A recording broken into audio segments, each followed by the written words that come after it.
بسم اللہ الرحمن الرحیم الحمد للہ رب العالمین والصلاة والسلام علی رسولہ النبی الکریم وعلی آلہ وصحبہ اجمعین۔ معزز ناظرین، السلام علیکم ورحمۃ اللہ وبرکاتہ۔ ماہ مقدس، ماہ رمضان مبارک جب آتا ہے تو اللہ تعالیٰ جل وعلا کے فضل سے ایسا ذہن بنتا ہے، ایسا ذوق بنتا ہے،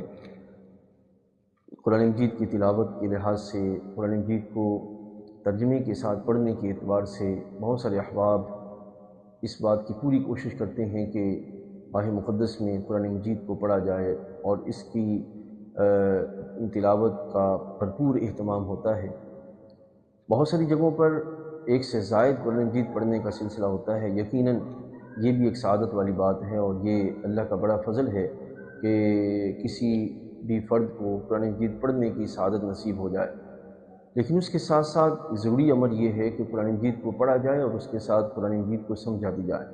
قرآن کیا فرماتا ہے؟ قرآن ایک عالمگیر پیغام ہے، ایک نظام حق کی دعوت ہے، اور رب ذوالجلال کے فضل کی طرف ایک ایسا اعلان ہے کہ جو بھی اس کو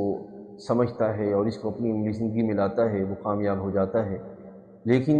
معزز حاضرین، دور حاضر میں اس قرآن مجید کو درست طریقے سے پڑھنا اور تلاوت کے حقوق کی ادائیگی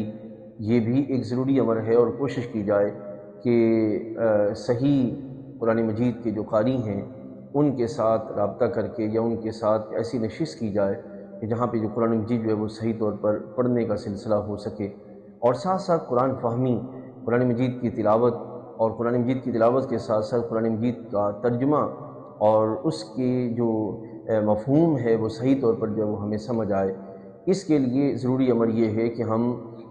محض خود سے تلاوت جو ترجمہ و مفہوم ہے سمجھنے کے لحاظ سے اس بات کا اہتمام کریں کہ ہم کسی ماہر مستند استاذ جو ہیں ان کے ساتھ ہمارا رابطہ ہو، عالم دین کی کسی ایسی نشست میں جا کے بیٹھیں یا کسی سے رابطہ کریں کہ دوران ترجمہ، دوران تفسیر جہاں کہیں جو ہے وہ ایسی کوئی صورت میسر آئے جہاں پہ ہم جو ہے وہ سمجھ نہ پائیں تو وہاں پہ کسی مستند عالم دین کے ساتھ جو ہے وہ رابطہ ہو سکے جو صحیح العقیدہ ہو۔ معزز حاضرین، اس کے لیے ایک ضروری امر ہے کہ قرآن مجید فرقان حمید کے اندر رب ذوالجلال جل وعلا نے جو اپنی بندگی کے اعتبار سے دو طرح کی جو پہلو ہیں ان کا ذکر فرمایا۔ ایک طبقہ وہ ہے جو کہ مشرکین